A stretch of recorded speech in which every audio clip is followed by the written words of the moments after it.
Mari kita lihat jejak-jejak kasih Tuhan dalam kitab suci. Saya itu kalau sedang jalan tidak mau nyetir. Saya kadang-kadang panggil Grab, Gojek. Kalau pakai Grab car atau Gokar, senangnya apa? Bisa ngobrol dengan supir. Dan kalau ngobrol dengan supir, Anda perhatikan coba. Tanya aja, Pak, gimana sekarang? Pasti mereka ngomong, parah. Saya udah keluar dari jam 4 pagi, Pak. Baru dapat 2-3 penumpang. Itu hampir semuanya kayak gitu. Semuanya kayak gitu. Sama juga kalau saya tanya encim-encim engkau di Glodok yang Katolik. Oh bagaimana? Sekarang meromo susah, ekonomi susah. Cuan susah, kacau. Sulit. Dapat untung, sulit romo. Tapi yang anehnya ngomong sulit. Setiap bulan jalan-jalan Singapura coy. Kampret enggak? Jual harga dasar aja Romo udah cukup. Harga dasar aja sudah bisa bawa dia jalan-jalan. Kurang ajar enggak? Lihat. Orang itu paling mudah melihat masalah, kesulitan, dan kelemahan. Betul atau tidak? Betul, manusia. Paling mudah. Suruh ngelihat kesulitan, masalah, itu lihat.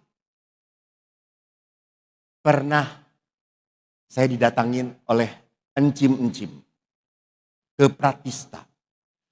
Hampir tiap datang 2 minggu sekali. Store wajah ke Romo Eko. Dan selalu ngomongnya sama. Romo, saya sudah tua, sekarang mah perut sudah nggak beres, kepala cekot-cekot, kaki kacau, lututnya kacau, tangan udah jelek, pastur, udahlah hirupnya hese, teu paeh-paeh. Selalu si encim ini ngeluh. Udah gitu ya Romo, anak-anak teh udah jarang datang, udah jarang, saya teh udah nggak diinget, saya teh dibuang.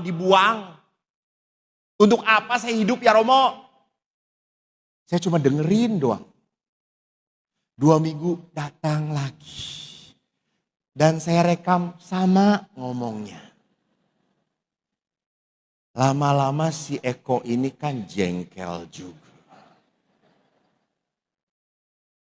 Suatu saat si encim ini datang. Suruh, Romo, tar, diam. Romo galak sekarang, biarin. Capek. Mau laporan kan, perut cekot-cekot, gigi rontok. Sebentar Cim, sebelum ngobrol, Eko sedang dapat rejeki. Apa Romo? Ada samcan. Bapang babi panggang dari Bangka. Waduh, kita makan bareng. Enggak, malu dengan pastor lain. Udah pada makan mereka. Kita makan bareng. Kita tidak akan menjadi gosip. Udah tua, laule. Nah. Lai. Cia, kata saya. Lalu saudaraku si encim itu makan babi panggang. Nikmat sekali. Crush. Wah Romo, hauce pisan hauce. Enak ya Cim, enak gitu ya. Itu sampai kita makan, udah tua ya, kadang dimakan diemut. Hampir 1 jam makan tete habis. Bapak Ibu tahu, selama 1 jam encim itu enggak pernah ngeluh penyakitnya. Terus saya tanya, Cim, perutnya nggak sakit? Oh lupa, Romo lupa.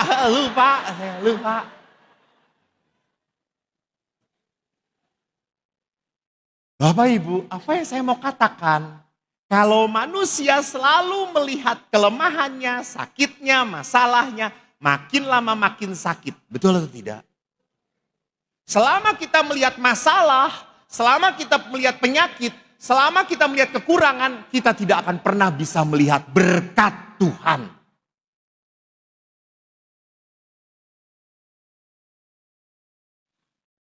Jadi kalau begitu, kalau Anda punya masalah, makan saja. Lihat, yang gara gendut kayak gitu ya. Ya bukan seperti itu ibu, ya Allah, berdoa, lain makan. Cari hal yang positif. Supaya apa? Supaya Anda jangan terlalu diserap oleh penderitaan. Jangan terlalu serap penderitaan. Mari kita lihat nanti apa yang terjadi dengan penderitaan dalam hidup kita. Kita lihat jejak kemurahan hati Tuhan. Pertama dalam perjanjian lama. Saya akan mengambil kitab Keluaran saja dahulu. Dikatakan Keluaran 34 ayat 6 sampai 7 ini adalah kitab Keluaran setelah umat Israel mengkhianati Yahweh. Jadi Musa naik ke Gunung Sinai untuk mendapatkan 2 loh batu. Harun dan orang-orang Israel mengumpulkan emas-emas mereka. Dan mereka membuat apa bu? Apa bu? Apa bu? Bu?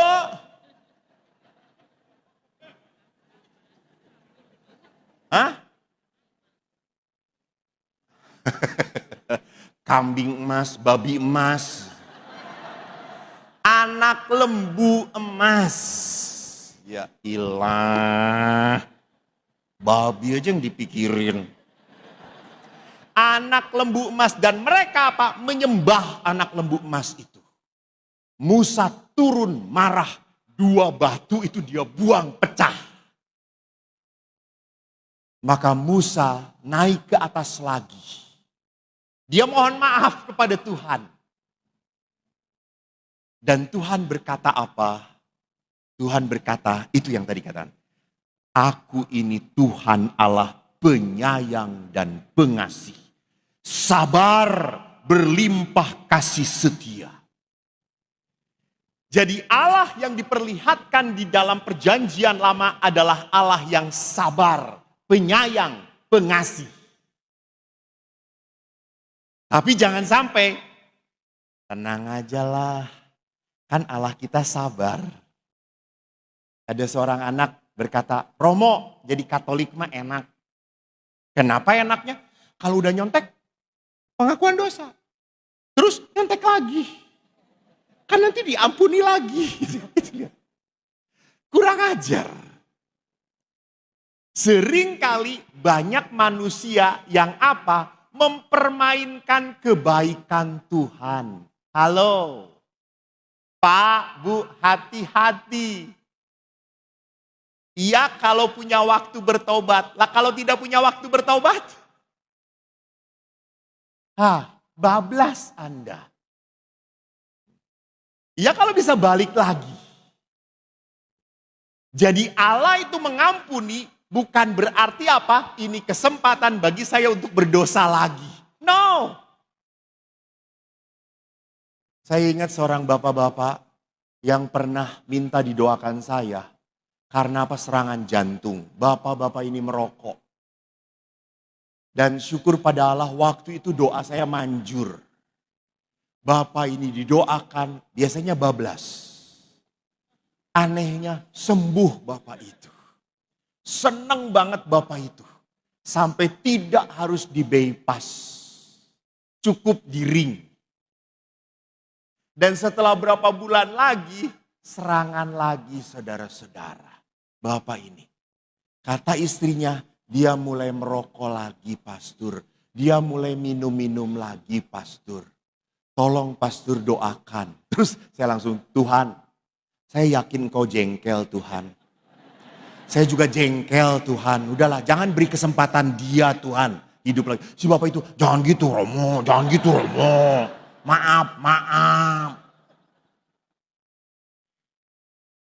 Jadi Bapak Ibu ingat. Kalau Tuhan itu menyembuhkan Anda, Tuhan itu mengampuni Anda, Tuhan itu memulihkan Anda, itu berarti apa? Please. Bertobatlah. Bertobatlah. Cukup, Anda sudah diberi kesempatan untuk berdosa. Udah cukup. Jangan senang. Selesai. Berubahlah. Nah saudaraku, kalau Allah itu Maha Rahim ditunjukkan di dalam perjanjian lama, bagaimana dengan perjanjian baru? Apa yang terjadi dengan perjanjian baru? Yang ngatur ini siapa ya, Mas? Sana. Dalam nama Yesus. Jangan berubah. Biarkan. Kalau tidak saya doakan. Anda bisulan seumur hidup. Mana yang mengatur? Supaya umat ngelihat ini terus. Dalam perjanjian baru, lihat apa Yesus. Yesus tidak hanya mewartakan kebaikan Tuhan. Yesus itu menunjukkan kebaikan Tuhan. Lihat, Yesus mengampuni. Wanita pendosa di mana orang berkata lempar batu sampai mati. Tidak. Yesus mengatakan pergilah dan jangan berbuat dosa lagi. Di saat janda yang 12 tahun pendarahan. Dia najis. Dia jamah. Jubah Yesus. Dan Yesus berkata pergilah jangan berbuat dosa lagi. Imanmu menyelamatkan engkau. Saudaraku, saya selalu berpikir, Anda pun mungkin berpikir, Tuhan Yesus itu punya kuasa, betul atau tidak? Anda percaya? Percaya?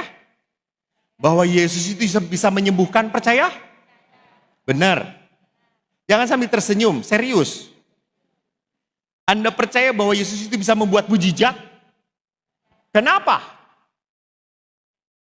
Bukan kenapa mujizat. Kenapa Yesus bisa menyembuhkan? Kenapa Yesus bisa membuat mujizat? Good. Betul. Yesus adalah Tuhan. Karena Yesus adalah Allah. Maka Yesus mampu. Pertanyaan saya. Kan Yesus itu hebat. Betul kan? Setuju? Yesus hebat. Setuju? Lihat tanpa iman jawabnya. Setuju. Setuju Yesus punya kuasa? Oke. Anda udah dapat makan malam belum? Sudah. Kelihatan. Sudah mulai ngantuk. Yesus punya kuasa, Yesus hebat. Pertanyaan saya, kenapa kok nggak banyak orang sakit? Sembuhkan aja. Udah beres. Saya tadi bertemu dengan seorang ibu. Sakit. Mana ya di sini? Ibu Belawang. Ibu, tolong ibu bisa berdiri sebentar aja, maaf. Baik, terima kasih.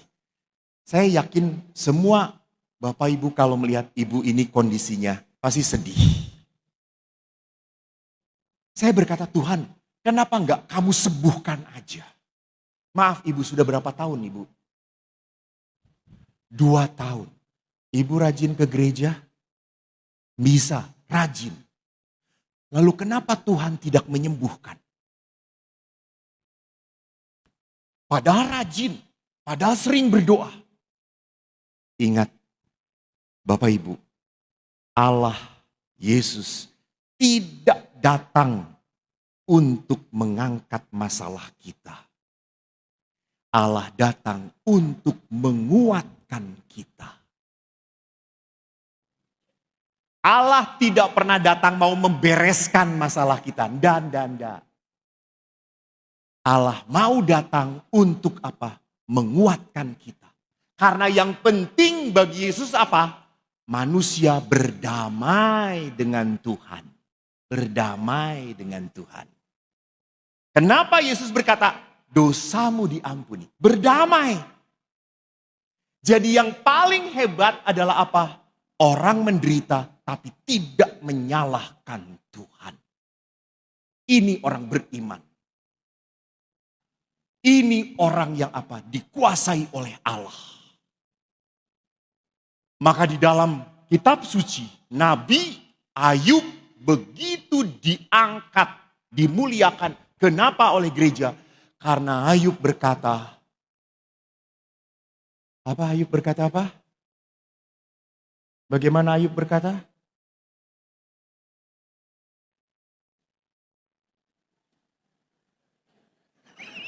Semua jadi langsung tidak mau memandang saya.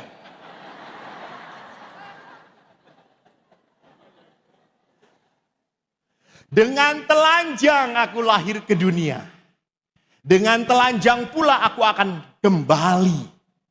Tuhan yang memberi, Tuhan yang mengambil.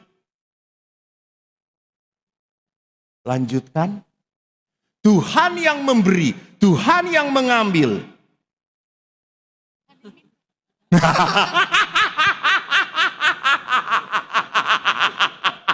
Tuhan yang mengambil, Tuhan yang memberi, Tuhan yang meminta. Ini kitab suci karya siapa lagi ya Allah? Tuhan yang memberi, Tuhan yang mengambil.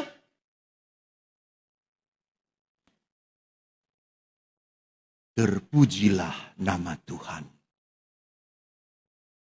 Jadi Ayub apa? Tetap memuji Tuhan dalam penderitaan. Karena Yesus bukan mau menyembuhkan, membereskan masalah kita. Tidak. Yesus mau mendamaikan manusia dengan Tuhan. Kalau sehat, kalau Anda baik, Anda sukacita, biasa aja kali. Tapi kalau Anda sakit, Anda menderita, Anda sudah tidak tahan, tetapi Anda tidak marah-marah. Anda tetap berdamai dengan Tuhan. Itu orang beriman. Itu orang beriman namanya. Itu orang yang dikuasai Tuhan namanya. Bukan dikuasai oleh sakit penyakit. Maka saudaraku lihat, Yesus memperlihatkan, ini kurang ajar. Coba dikasih amplop dulu itu orang yang itu. Yesus memperlihatkan apa? Pribadi yang berbelas kasih. Pribadi yang berbelas kasih. Maka saudaraku lihat, di dalam Misericordia Vultus, ensiklik dari Yohanes Paulus kedua, dikatakan belas kasih adalah kriteria untuk menentukan siapa anak Tuhan sebenarnya. Jadi Yohanes Paulus pun mengingatkan, anak Tuhan itu kelihatannya dari apa? Belas kasih, belas kasih. Maka Paus Fransiskus menulis di dalam surat apostoliknya, if you want to know what you actually have to do, read Matthew chapter 25, which is the standard by which we will be judged. Jadi Paus Fransiskus mengatakan, kalau kita ingin tahu standar seperti apa kita dihakimi oleh Tuhan, baca Matius 23, dikatakan 25. Sesungguhnya segala sesuatu yang kamu lakukan untuk salah seorang dari saudaraku yang paling hina, itu kau lakukan untuk aku. Bu, Pak, berat ya untuk mencintai orang yang tidak layak dicintai. Untuk tetap melayani si borokokok.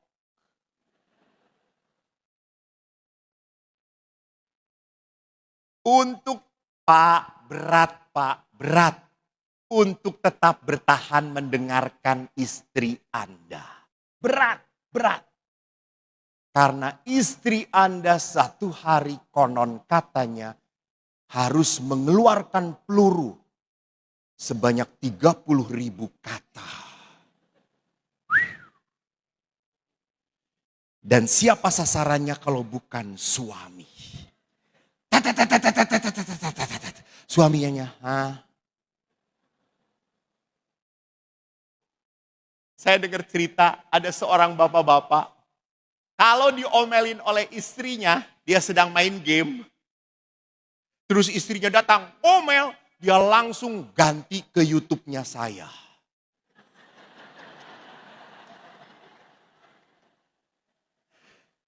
Lalu tiba-tiba karena istrinya ngelihat, loh dia sedang ngedengerin YouTube-nya Pastor Eko. Berarti baik dia. Mau bertobat, pergilah. Setelah istrinya pergi, main game lagi dia. Jadi sebagai apa? Pelarian. Jadi saudaraku yang terkasih, mari kita lihat bahwa untuk mencintai orang yang tidak layak saya cintai, sekali lagi, tak mungkin, tak mudah, tak bisa. Di dalam Misericordia Vultus, Bapak Paus menulis bagus banget. Belas kasih adalah jembatan yang menghubungkan Allah dan manusia. Jadi manusia itu sadar Tuhan itu ada, Tuhan itu mengasihi, Tuhan itu sayang pada saya. Hanya bisa terjadi kalau saya dikelilingi oleh orang-orang yang mencintai saya. Orang-orang yang sungguh menyayangi saya. Bapak Ibu, syukur saya jadi pastor, bahagia, sangat bahagia. Bapak Ibu terkasih, lihat di dalam kehidupan bahwa apa? Bahwa saya itu dikelilingi oleh orang-orang yang disayang. Saya mendapat tugas oleh Tuhan. Kok kamu diberi talenta berbicara oke. Selama saya masih mampu mewartakan, saya oke. Kemarin pegawai saya tanya, saya itu pergi terus. Kemarin ke Bangka, Batam, Palembang, Lampung, Surabaya. Ini saya 3 hari berturut-turut. Hari ini di sini, besok siang saya dengan Kebangunan Rohani Katolik Bekasi di Wisma Samadi. Hari Minggu saya Kebangunan Rohani Katolik di Cikampek, Gereja Pantura. Sampai pegawai saya di Pratista tanya, Romo ini gak capek ya? Capek, emang gue setan, gak capek kata saya. Gue capek gitu ya. Lalu anak pegawai itu tanya, lalu kenapa Romo itu mau ke sana sini? Nah, kalau Tuhan masih memakai saya, ya sudah. Nanti aja ada saatnya saya gak dipakai lagi. Coba kalau saya diem, cuma ngacai aja. Suruh ceramah, saudara, Tuhan, baik. Saya yakin kalau saya beri seminar cuma 1 pesertanya. Lansia sudah tuli, itu pasti. Bapak Ibu, jangan lupa, dalam kehidupan itu ada waktunya, Salah satu yang saya suka adalah dalam seminar suami istri adalah apa? Saya meminta suami istri untuk berdiri dan saling memegang tangan, berhadapan. Seringkali mereka kaget karena tangan istrinya jempol semua, besar. Rasakan Pak, kata saya tuh. Tangan istri Anda sudah seperti parut toh, tidak halus. Apalagi suami, kalau istri yang jarang manikur pedikur. Terus saya berkata, Pak, peluk pasangan. Mereka kaget, wah masa dipeluk? Peluk. Jangan-jangan ini adalah pelukan terakhir. Lalu mereka, hah? Iya. Ingat, yang mengatur mati hidup itu Tuhan. Jangan pernah terlambat. Kalau Tuhan masih memberi anugerah, nikmati. Ibu-ibu, jangan membuat suami Anda cepat mati sebelum waktunya. Karena saya ngelihat banyak bapak-bapak tuh yang tidak suka cita. Penuh penderitaan. Sudah menopause ya. Kalau ya, menopause sebelum waktunya gitu. Karena dibentakin terus gitu ya. Jadi saudaraku lihat bahwa di dalam perkawinan, nanti kita lihat jejak-jejak kasih Allah di dalam perkawinan. Lihat, Gereja Katolik mengatakan perkawinan ini proyeknya Tuhan. Maka kalau ini proyeknya Tuhan, Tuhan itu apa? Campur tangan. Maka kalau Tuhan campur tangan, kenapa harus takut? Kenapa harus gelisah? Saya tugas di Medan. Umat saya banyak di daerah perkebunan sawit. Di sana itu anaknya minimal 5, 6, 7 di perkebunan sawit. Sampai saya itu, ya Tuhan, kamu ini anaknya gimana. Terus Romo, tidak tahu ya Romo. Kenapa? Di sini kalau udah malam, mati lampu bah. Ya tidak ada pekerjaan kita selain membuat anak.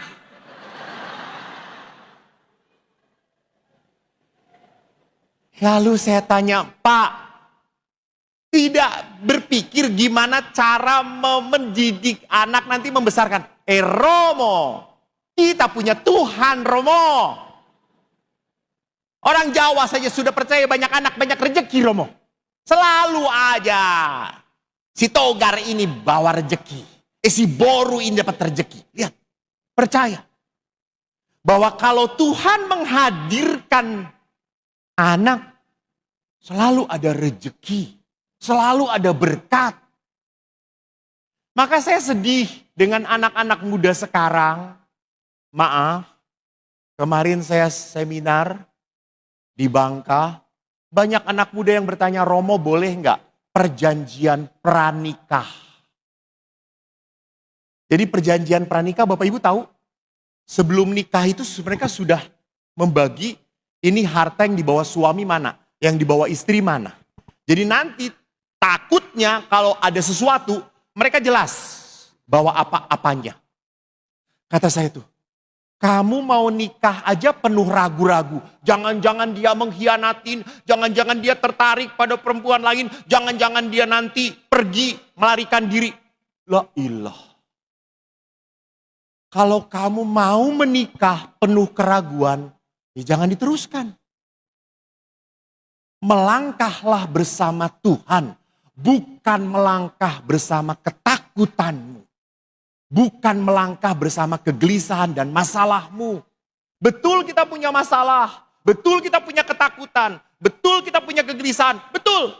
Tapi jangan sampai hidup di dalam ketakutan dan kegelisahan. Hidup kita tuh di dalam Tuhan.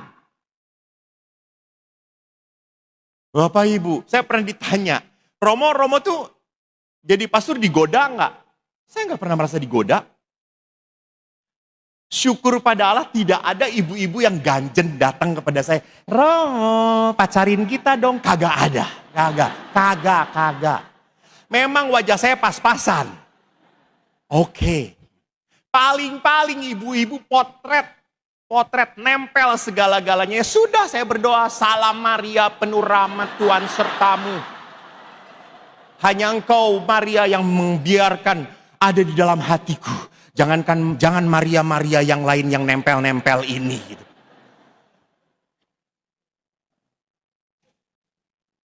Pak, kalau saya berpikir digoda nanti ini, ya sudah jatuh saya. Jadi Bapak Ibu lihat, kalau ini proyeknya Tuhan, berjalanlah bersama Tuhan. Yang kedua, keluarga adalah jalan kekudusan. Bapak Paulus mengatakan, di dalam Amoris Laetitia, jalan kekudusan, sesuatu yang kudus, sesuatu yang hebat, itu adalah sesuatu yang di atas. Anda ingin sehat, apakah kesehatan itu sesuatu yang tiba-tiba datang pada diri saya? Enggak lah. Saya mau sehat, ya atur makan, atur pola hidup, olahraga. Jadi sehat itu sesuatu yang baik, yang hanya bisa kita raih, kita capai. Sama, kekudusan pun adalah sesuatu yang luhur, agung, mulia, tidak bisa turun begitu saja. Dan. Sorry, maaf. Jangan berpikir bahwa kalau orang yang berdoa, lalu tiba-tiba kena Roh Kudus, lalu dia bisa berteriak-teriak, dia mencapai kekudusan. Tidak. Mungkin sedang error. Bisa terjadi. Kemarin waktu pendoaan pribadi, saya berdoa dengan seorang perempuan. Pastor-pastor yang sini sudah gubrak. Saya tidak ada yang gubrak. Biasa aja. Tiba-tiba sampai kepada seorang perempuan. Saya ngerasa ada something wrong ini, kata saya. Terus saya bilang, kamu percaya Yesus? Dia diam saja. Sebutkan Yesus. Tidak, tidak, tidak. Yesus, sebutkan Yesus. Kamu percaya pada Yesus? Tidak, tidak. Gitu.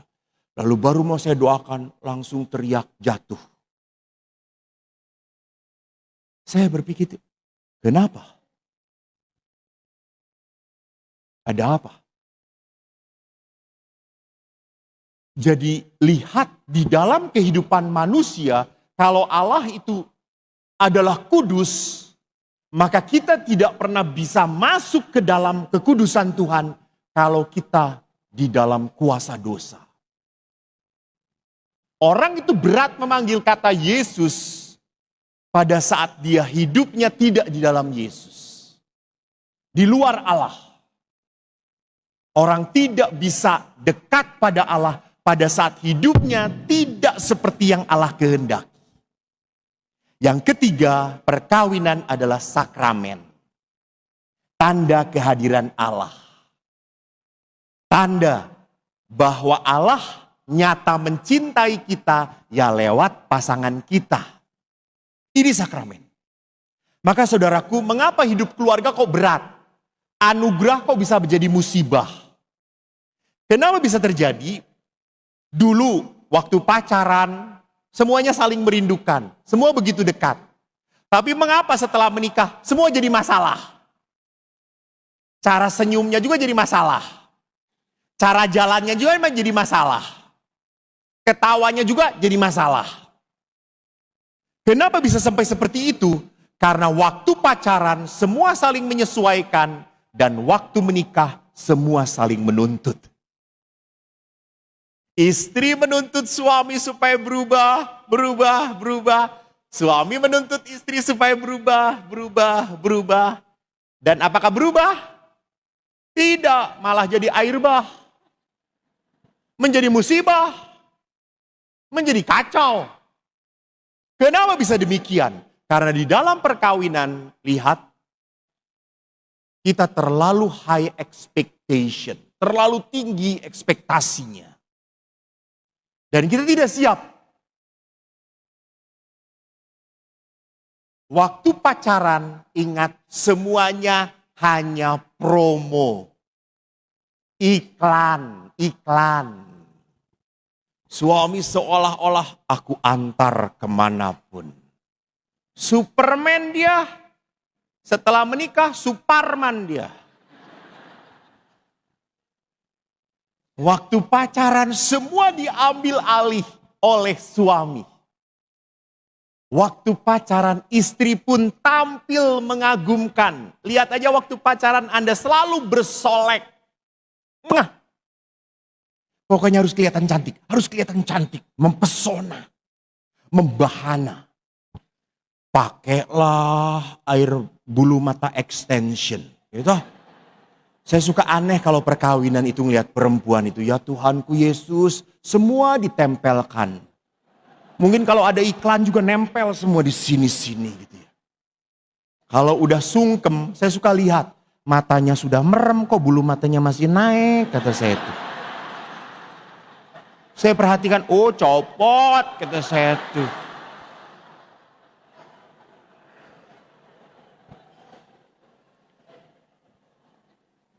Suka aneh-aneh.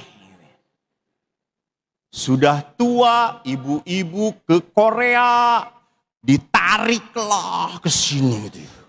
Saya ketemu seorang ibu yang ditarik di Korea dan tidak boleh tertawa 2 bulan, saudara-saudara. Jadi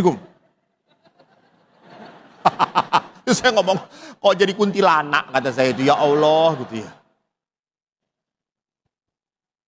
Orang tidak mau apa? Tidak mau menerima dirinya. High expectation. Maka di dalam perkawinan kita belajar apa? How to adjust. Ekspektasinya diturunkan. Maka Bapak Paus bagus berkata, no family drops down from heaven, perfectly formed. Gak ada pasangan yang datang dari surga dan sesuai dengan saya inginkan. Dan. Dalam perkawinan kita sedang grow. Ada orang yang menikah tetapi masih kekanak-kanakan, belum mateng. Banyak suami yang punya masalah langsung kabur. Cabut, ciao lah. Nggak perlu ribut, ngapain? Dan istri banyak yang merasa ditinggalkan sendirian oleh suami. Semua harus dibereskan istri. Apalagi istri itu, lihat, Bu, kalau Anda pulang ke rumah, cucian masih numpuk, kotor semuanya, belum beres setrikaan banyak. Apa perasaan seorang wanita? Nyaman? Tidak. Seorang wanita langsung tidak nyaman. Beresin. Pria, Anda datang ke rumah, ini masih acak-acakan, belum beres, belum disapu. Apa perasaan Anda? Tenang saja. Nanti juga beres. Nanti juga beres. Tapi bukan saya yang membereskan.